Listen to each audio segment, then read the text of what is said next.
Okay, so let's begin the lecture. This is lecture number 2, and in this lecture, we are going to cover the basics of data communications, why we require data communications, what exactly the data, and the characteristics of data.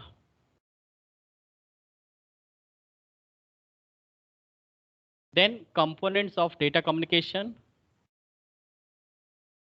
Then we will discuss introduction of layered architecture. So let's begin the lecture.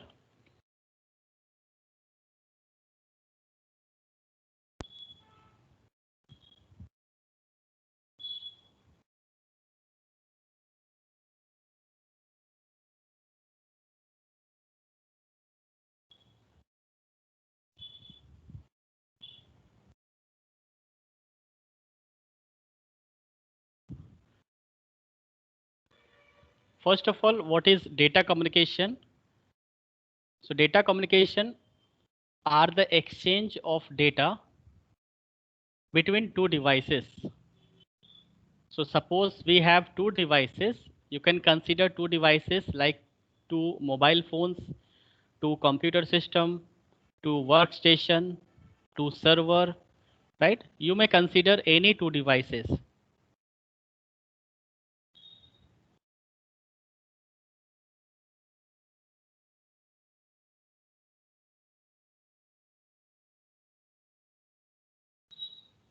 So data communications are the exchange of data between two devices via some form of transmission medium such as wired cable, or it may be a wireless.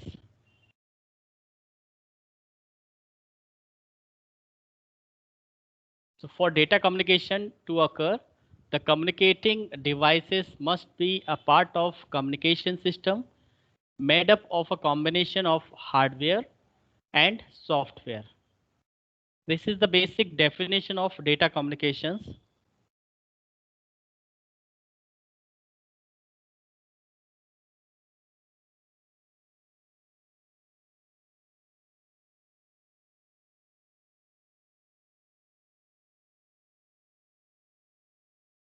Just wait for 2 minutes.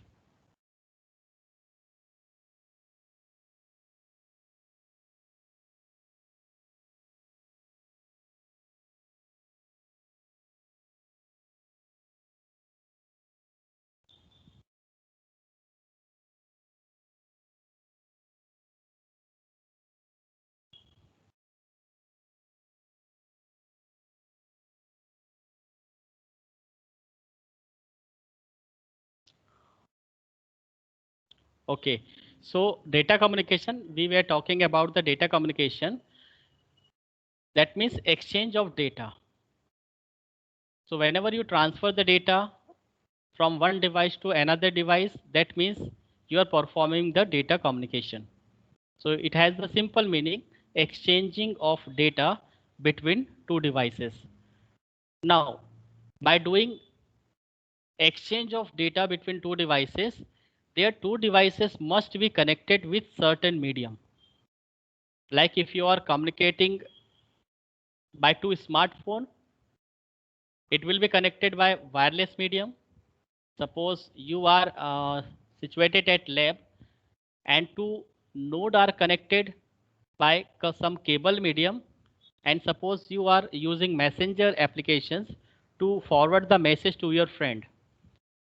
So two devices, in that case two devices are connected with cables. Suppose there are two laptop devices and you are passing information to your friend, that means two devices are connected with wireless medium.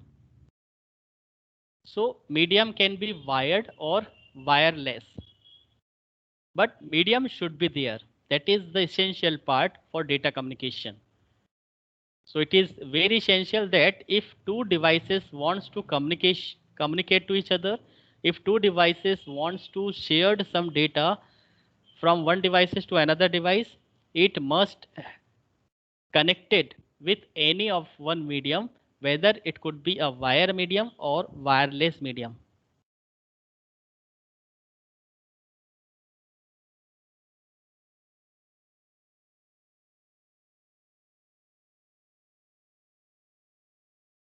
And for data communication to occur, the communicating devices must be a part of communication system made up of combination of hardware and software. So we know that we have some protocols. If we are communicating by using two smartphones, there are so many protocols already exist in our mobile phone, smartphones. If we are talking, if we are chatting with our laptops, then laptops must have some protocols already inbuilt. So there are so many hardware devices we required for data communication, as well as we required some software also. So software, that means we are talking about some protocols, some rules and regulations, and hardware means suppose network devices we were talking about. Like switch we required, hub we required, router devices we required for local communication, right? For data communications. So it makes a perfect definition of data communications, what we required for making effective data communication. So in brief, what we are doing in data communication, we are exchanging the data between two devices. And what are the requirements of two devices for making the effective data communications? That two devices must be connected to each other. Now, what are the medium by which the two devices are connected? It may be a wired medium or it may be a wireless medium. Now, how they perform the data communications? So the answer is it required some hardware devices or it may require some software devices. Now, what are the hardware requirements or hardware devices to perform the data communications? We can have switch, hub, router, repeater, modem, and so many hardware devices which is essential for making the data communications. And what are the software required for making the effective data communication? We required some protocols, rules, and regulations, right, inbuilt in our devices. So it makes the perfect data communications. The data communications are exchange of data between two devices via some form of transmission medium, such as wire, cable, or wireless medium. And for data communication to occur, the communicating devices must be part of communication system made up of a combination of hardware devices and the software programs. So if we fulfill all the requirements, we are able to transfer the data from one device to another. Now, the fundamental characteristics of effective data communication. If our system is not a part of network, we cannot able to data communication. If we do not have a message to deliver, that means we cannot have a effective data communications. If network devices are not available, again we cannot able to perform the data communication. If router is not exist, if switch are not exist, our system are not connected properly, our system does not have Ethernet card, our system does not have a internet plan. So these are the required things which makes the effective data communications, right? So there are so many characteristics which must have to the data communications to make it effective. Now the first characteristic is delivery. Delivery means the destination should be correct. Suppose you are sitting on your system and you want that you have to forward an email to your friend, right? What you do in that case, you write email whatever the content you want to deliver with your friends, and in two section where you put the destination email id of your friend. If your email id is incorrect, if you write the incorrect email id or invalid email id, that means your mail will not deliver to the proper destination. In that case, the mail server will reply the failure domain error. So in the same way, if the router does not make the destination address properly, it will not deliver your data in the proper destination. So for making the effective data communication, successful data communications, we required the delivery address or destination address should be correctly inputted into the data packets. So delivery should be properly. And in order to make the proper delivery, we have to put the right destination address. Whether it could be a valid IP address, whether it could be a valid email address, correct phone number. So proper destination or correct destination, it can be in any form.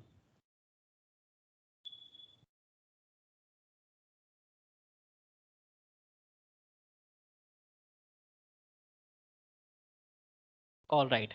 Now the second characteristics which make the data communication effective is accuracy. The data should be correct and valid. Now what does it mean? The data should be correct and valid. Suppose I want to deliver the message hi to my friend. But unfortunately, I have done some mistakes and I write hello. So this is not a valid data. I want to deliver hi, but what I deliver to my friend, hello. So data should be correct and valid. This is called the accuracy of data. So email that you want to deliver, that you want to forward to your friend, the content of the deliver or the data of the email should be valid or correct.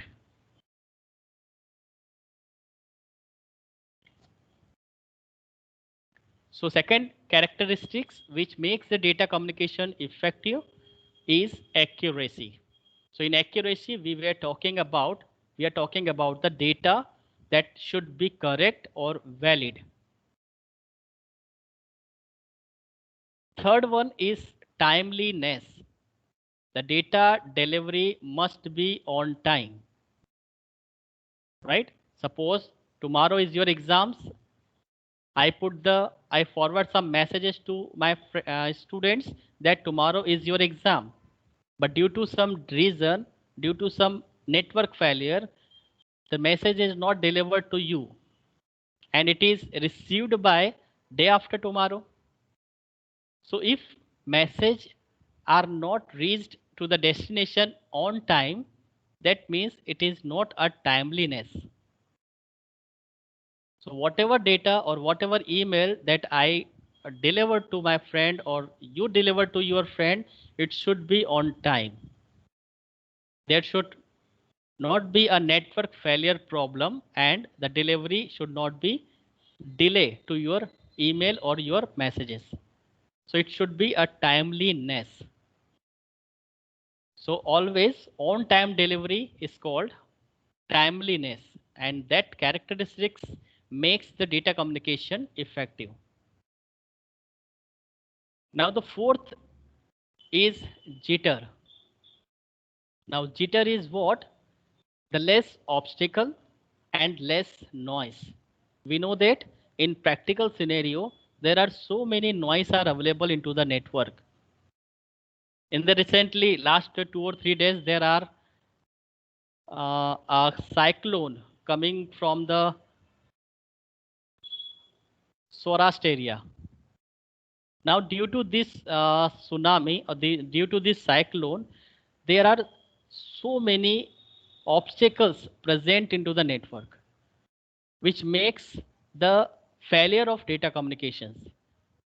So if we forward a message due to that tsunami, the message could not deliver. If I forward email to my friend due to this tsunami cyclone, the email will not deliver to the correct destination. So jitter is the terms which tells us there is a problem, there is a practical problem which is called noise or obstacle currently present in the network. And that obstacle will prohibited the data to be delivered to the right destination. So jitter always less and less and more and less. It always less than. So there are four characteristics which makes the data communication effective. Therefore, these are fundamental characteristics of effective data communication: delivery, accuracy, timeliness, and jitter. Delivery, in the delivery section, we have to write that we have to put the right destination and correct destination. In accuracy terms, we have to write the data should be valid, data should be correct, and data should be same as we want to deliver. Timeliness property, it tells us the data should be delivered on time. It should not be delay. That means delayed data, delayed email will not helpful to the student or any person. So it should be delivered to the right destination on right time. And the jitters should be less available in our data communications. So these are the four properties which makes our data communication effective. And why we are talking about the data communication? Because the networking, in the networking, we always share our data. We always exchange our data from one computer to other computer. That is why we are talking about the basic term first of all, so that we understand the network. Because in the network we always transfer the data from one device to other device. We always make some request from client to server.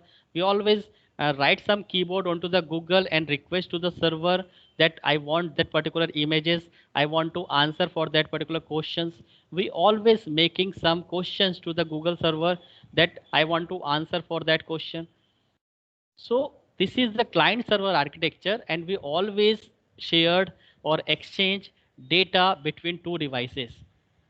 So if we understand the data communication, its characteristics, its components, we are able to understand network in proper manner. That is why we are taking the basics of data communications, its characteristics. So that once it is cleared, then we understand the network properly.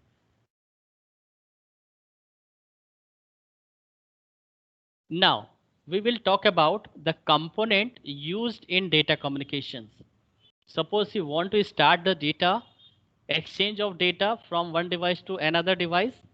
What is the required devices or programs which you must have? These makes the component of data communications.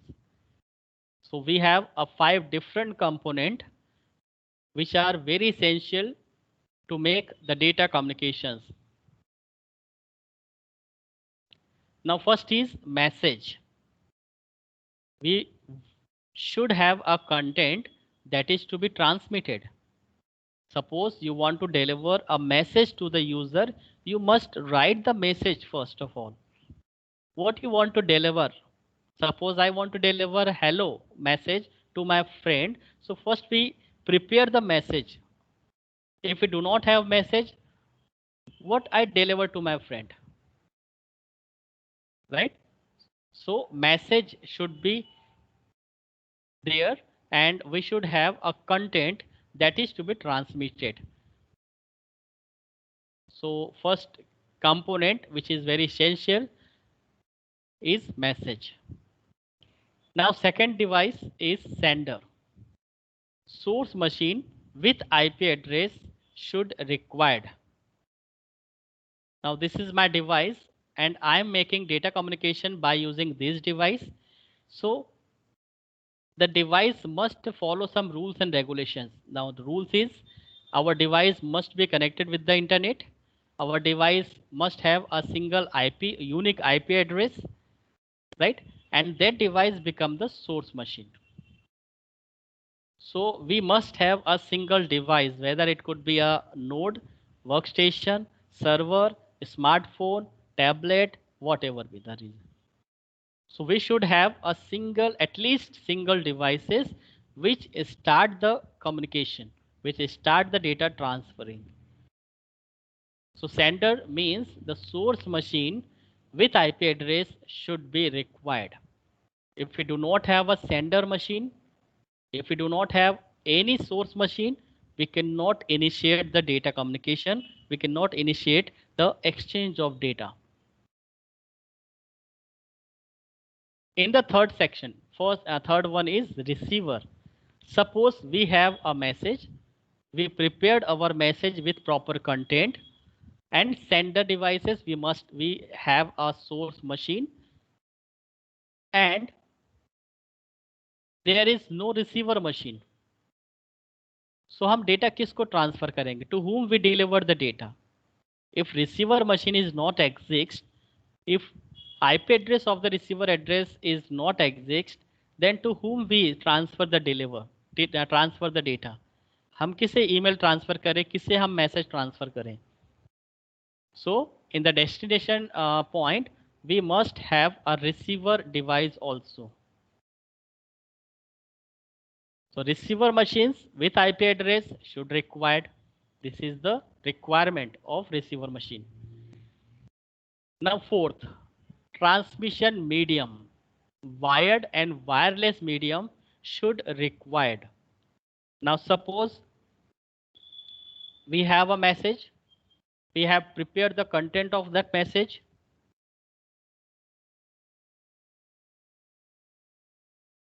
We have a sender machine with proper IP addresses.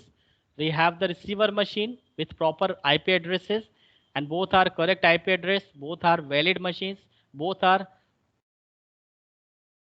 proper machine, right? Now there are no connection between two devices. So if there are no transmission medium, again we fail to transfer the data, to deliver the data. That means two devices, sender or receiver, both devices must be connected with wired medium or wireless medium. If two devices are not connected with wired or wireless medium, we cannot start the data communication between devices. So transmission medium must be there for making the data communication. Now let's suppose we have the message, we have the sender machine, we have the receiver machine, and we have a transmission medium, that is sender and receiver machines are properly connected with some kind of medium. Let's suppose it is connected with wired medium. Now, which protocols govern that how the data will transfer from one machine to another machine?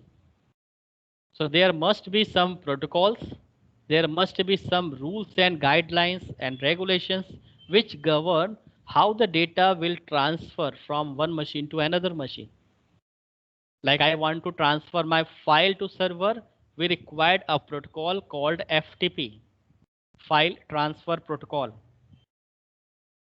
Suppose I want to browse, I want to start the browsing, I want to using my internet and I want to surfing some web servers. We required a protocol called HTTP, Hypertext Transfer Protocol.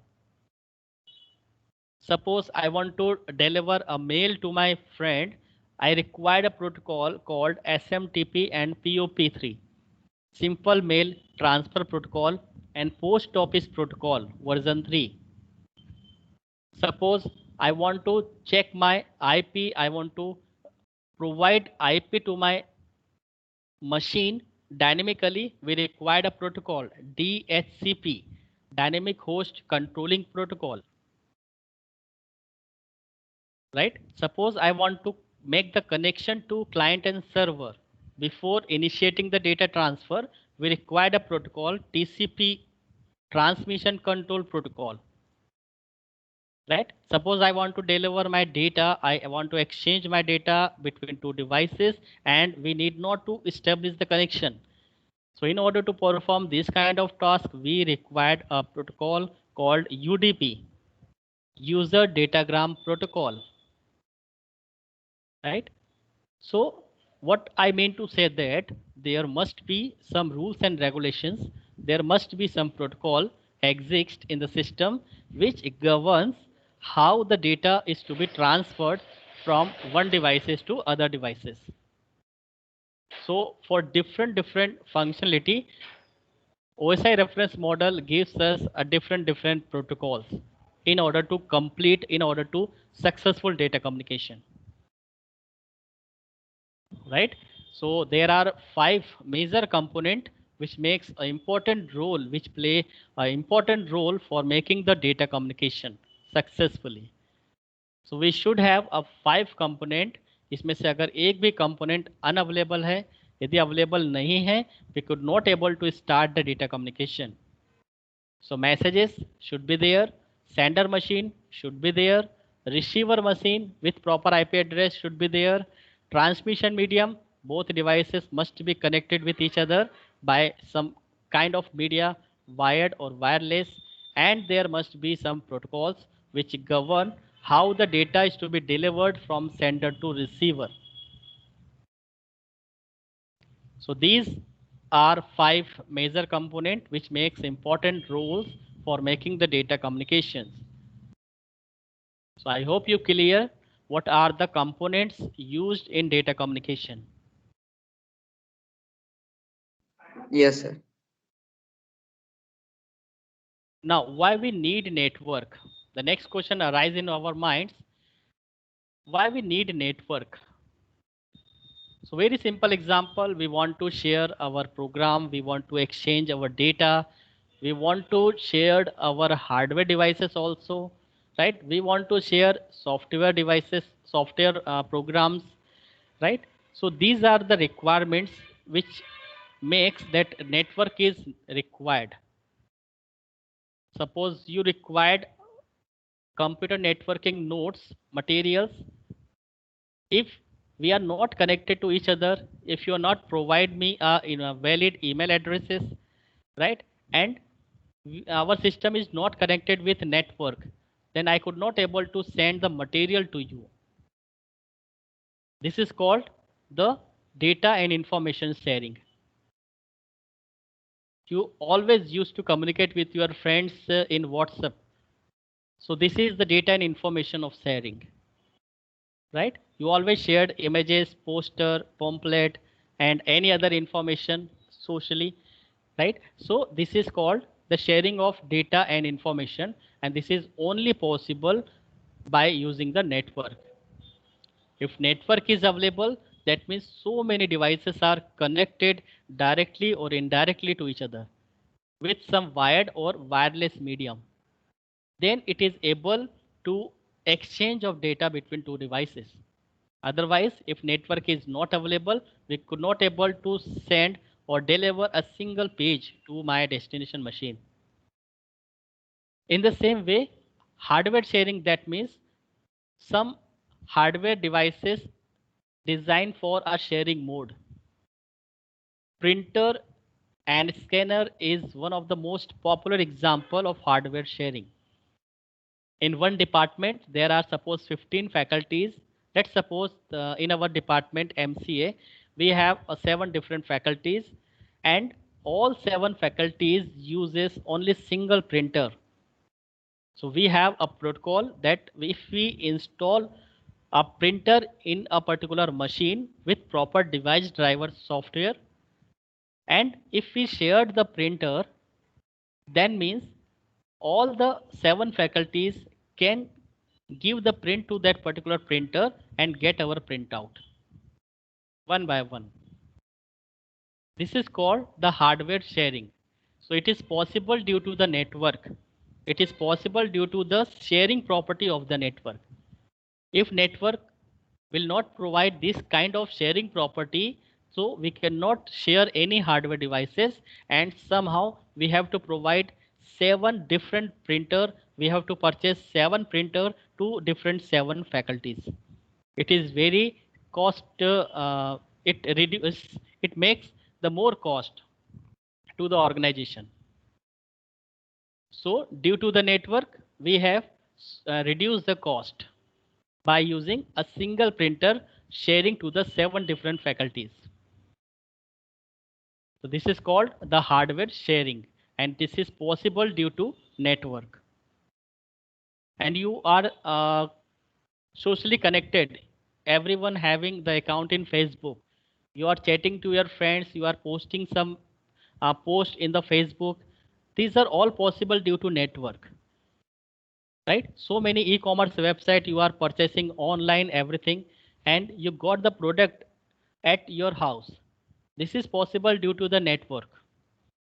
You are booking your ticket online, you are making the reservation of flight online, you are booking buses online, taxi, right? So you can book everything, you can purchase everything in online section. This is possible due to the network. So network is required, it facilitate so many things with the users. It provide facilitate communication so between so many users. That is why it is very required. So this is called why we need the network, because we want to sharing the hardware between different employee. We want to share the data and information in social media or WhatsApp group. We want to share our software between so many students. We want to facilitate communication between amongst peoples. This is the requirement of network. That is why we need a network in order to perform these kind of tasks.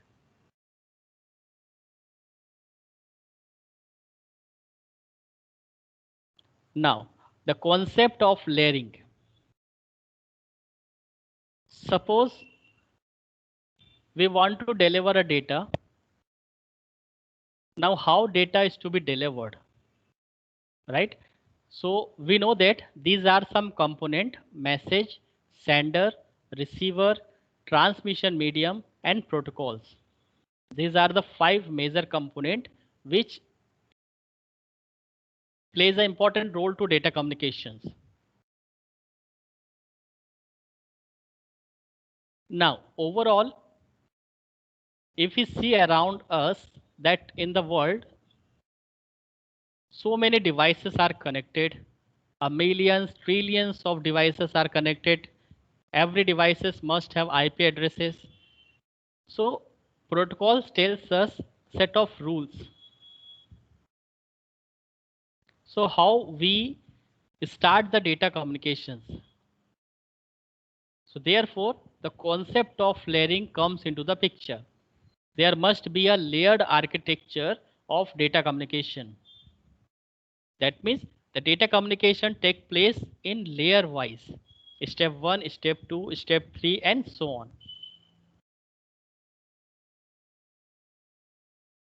So the concept of layered architecture is to reduce the design complexity of data communication hardware and software. Needed functionality organized a series of layers, each built on its own predecessor. Means we want to reduce the complexity of data communication hardware. हम कितने hardware को connect कर सकते हैं, कितने protocols को inbuilt कर सकते हैं, और यदि हमें सपोज आउट ऑफ कंट्री अगर हमें डेटा कम्युनिकेशन करना है तो हम कितने हार्डवेयर बीच में लगाएं, क्या इसका कोई अल्टरनेट है? सपोज यदि हम एक लोकल एक एरिया नेटवर्क बनाना चाहते हैं तो एक लिमिटेशन हमें पता चलती है कि हमें 50 कंप्यूटर आपस में कनेक्ट करने हैं, तो हमें कितनी केबल लगेगी, कितने स्विच लगने वाले हैं, कितने राउटर लगेंगे। बट अगर 5,000 हो, 5 लाख हो, 50 लाख हो, 5 करोड़ हो, आपको पता है कि आज पूरे वर्ल्ड में सिस्टम किस तरह से कनेक्टेड है, राइट? सो डेटा कम्युनिकेशंस को यदि हमें करना है और उसकी जो कॉम्प्लेक्सिटी है, डिज़ाइन कॉम्प्लेक्सिटी को यदि हमें रिड्यूस करना है, तो हमें लेयर्ड आर्किटेक्चर बनाना ही होगा। हमें स्टेप बाय स्टेप बताना होगा कि किस लेयर का क्या काम होगा, कितने लेयर्स होंगी, और हमारा डेटा कम्युनिकेशन किस तरह से होने वाला है। तो इसलिए लेयर्ड आर्किटेक्चर का कॉन्सेप्ट आया कि हम डेटा कम्युनिकेशन की जितनी भी फंक्शनलिटी है, उसमें जितने भी हार्डवेयर ऐड हो रहे हैं, उन सभी को हमें कैटेगरी वाइज डिवाइड कर देना है कि इस लेयर में इस हार्डवेयर का काम होगा, इस लेयर में सॉफ्टवेयर का काम होगा, इस लेयर में हार्डवेयर और सॉफ्टवेयर दोनों का काम होगा। तो हम सारे हार्डवेयर और प्रोटोकॉल्स को कैटेगरी वाइज डिवाइड करना चाहते थे। जिससे कि उसकी कॉम्प्लेक्सिटी कम हो जाए। Each layer is present an interface to the above layer. Layer architecture एक टेक्चर आर्किटेक्चर में बहुत सारी 7 लेयर्स होती है, तो हर लेयर में एक इंटरफेस प्रेजेंट होता है जो कि दूसरी लेयर को वर्चुअली कनेक्ट करता है। So there must be a interface between 2 layers जो कि दोनों लेयर को आपस में कनेक्ट करके रखता है।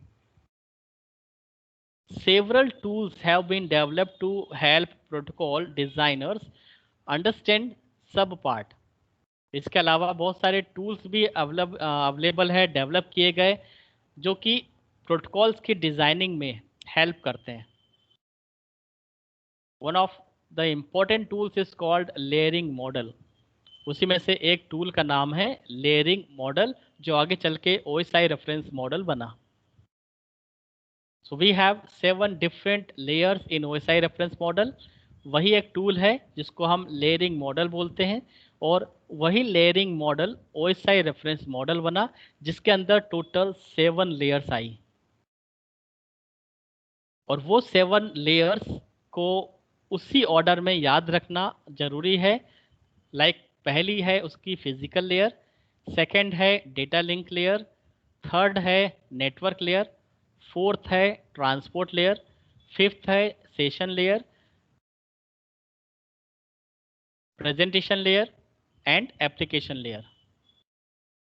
तो ये जो लेयर आर्किटेक्चर है, इसको इसी ऑर्डर में हमें लिखना भी होता है और इसी ऑर्डर में इसको लर्न भी करना होता है। और ये ऑर्डर इसलिए ऐसा है बिकॉज हम लोग जो भी इंटरनेट की ब्राउजिंग करते हैं वो हम एप्लीकेशन लेयर से करते हैं। तो एप्लीकेशन लेयर से डेटा प्रेजेंटेशन लेयर में जाता है, देन सेशन लेयर में जाता है, ट्रांसपोर्ट लेयर में जाता है, then it will goes to network layer, then it transfer to data link layer, then physical layer में इस पहुंचते हुए ये एक पल्स में कन्वर्ट हो जाता है, और फिर जो भी फिजिकल मीडिया या वायरलेस मीडिया इससे कनेक्टेड है, उस कनेक्शन के थ्रू ये डेस्टिनेशन मशीन में चला जाता है। और फिर डेस्टिनेशन मशीन भी किसी ना किसी एप्लीकेशन लेयर पर होगी, तो वापस से वो सातों लेयर को क्रॉस करता हुआ एप्लीकेशन लेयर तक पहुंच जाता है, और एंड यूज़र पर वो यूज़र है जिसको हमने ईमेल डिलीवर किया था। तो हम ईमेल को डिलीवर यहाँ से करते हैं, एप्लीकेशन लेयर का प्रोटोकॉल है SMTP, जिसके थ्रू हम एक मेल डिलीवर करते हैं। वो मेल को हम यहाँ पे डिज़ाइन करते हैं, और एंड यूज़र जो कि दूसरे एरिया में बैठा हुआ है, दूसरी कंट्री में बैठा हुआ है, उसके मेल अकाउंट में वो डेटा या वो ईमेल डिलीवर हो जाता है। बट ये ध्यान रखना है कि जब भी हम मेल को डिलीवर करते हैं, हमारा मेल सातों लेयर को क्रॉस करता है और फिर इलेक्ट्रिक पल्स में कन्वर्ट होकर फिर से physical link layer, data link layer, network layer, transport layer, session layer, presentation और एप्लीकेशन लेयर, दैट मीन्स जो कि हमारा फ्रेंड है, वो अपने एप्लीकेशन लेयर पर इनबॉक्स को ओपन करता है और वो वहाँ पे उस ईमेल को रिसीव करता है। तो ये टोटल 7 लेयर्स है जो कि सोर्स और डेस्टिनेशन मशीन में एक वर्चुअल मॉडल के जैसे काम करती है। अब आपके माइंड में क्वेश्चन आएगा कि सर ये इस लेयर को तो हम देख नहीं पाते हैं, तो हमें कैसे पता चलता है कि ये लेयर्स कहाँ पर हैं? तो जैसे मैंने आपको बताया कि जब भी आप एप्लीकेशन लेयर पर बैठे होते हो, दैट मीन्स यदि मैं इंटरनेट को यूज़ कर रहा हूँ, HTTP प्रोटोकॉल को यूज़ कर रहा हूँ इंटरनेट में, तो मैं एप्लीकेशन लेयर पर हूँ। अगर मुझे डेटा को किस तरह से प्रेजेंट करना है, तो प्रेजेंटेशन लेयर पे हूँ। अगर मैंने कोई कॉन्फिडेंशियल वेबसाइट से लॉगिन किया है और कोई डेटा ट्रांसफ़र किया है, तो मैं सेशन लेयर में हूँ। अगर मेरा डेटा कोई ट्रांसफर हो रहा है कनेक्शन इस्टेब्लिश होने के बाद, तो मैं ट्रांसपोर्ट लेयर पे हूँ। राइट, इस तरह से हम एक एक लेयर में आगे बढ़ते चले जाते हैं।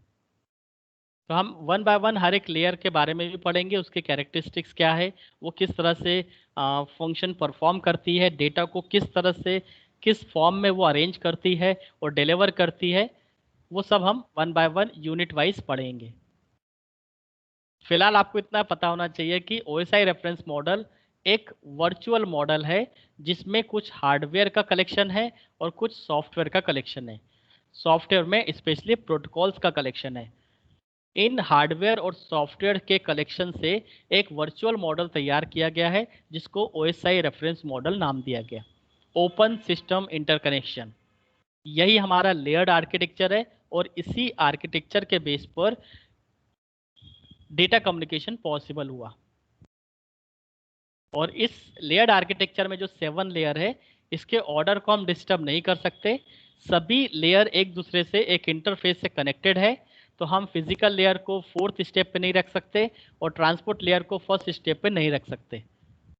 सो इसका ऑर्डर इसी तरह से रहेगा। इसलिए इसको लर्न करने के लिए हमने एक कीवर्ड बना लिया, P for Paro, D for ditto, नहीं तुम्हारी सहेली फिर आएगी।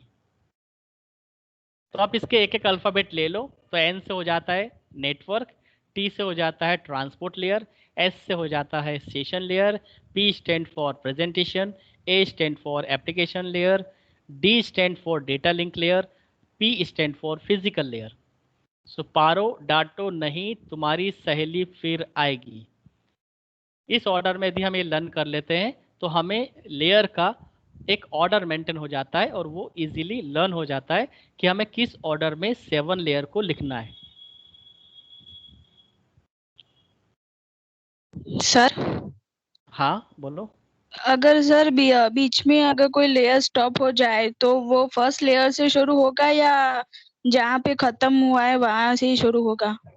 फर्स्ट लेयर से ही स्टार्ट होगा। बीच में अगर कम्युनिकेशन फेलियर होता है सो अगेन वो फर्स्ट लेयर से स्टार्ट होगा। Okay sir. सो इस तरह से आपको 7 लेयर का एक कंप्लीट आर्किटेक्चर मिलता है और हमारे सिलेबस में इन्हीं 7 लेयर के बारे में स्टडी है। हर एक लेयर पर एक यूनिट है, उसके कुछ टॉपिक्स है जो हमें उस लेयर की फंक्शनलिटी को बताती है कि नेटवर्क लेयर की प्रॉपर्टी क्या है, वो कैसे काम करती है, वो किस तरह से डेटा डिलीवर करती है, क्या वो पैकेट के फॉर्म में करती है, फ्रेम के फॉर्मेट में करती है या सेगमेंट्स के फॉर्मेट में करती है, उसका तरीका क्या है फॉर्मेट, उसका तरीका क्या है डेटा को डिलीवर करने का। तो हम आगे इसको देखते जाएंगे। फिलहाल तो आज आपने केवल OSI रेफरेंस मॉडल के लेयर्स पढ़ी है, उसका यूज़ पढ़ा है कि वो क्यों ज़रूरी था।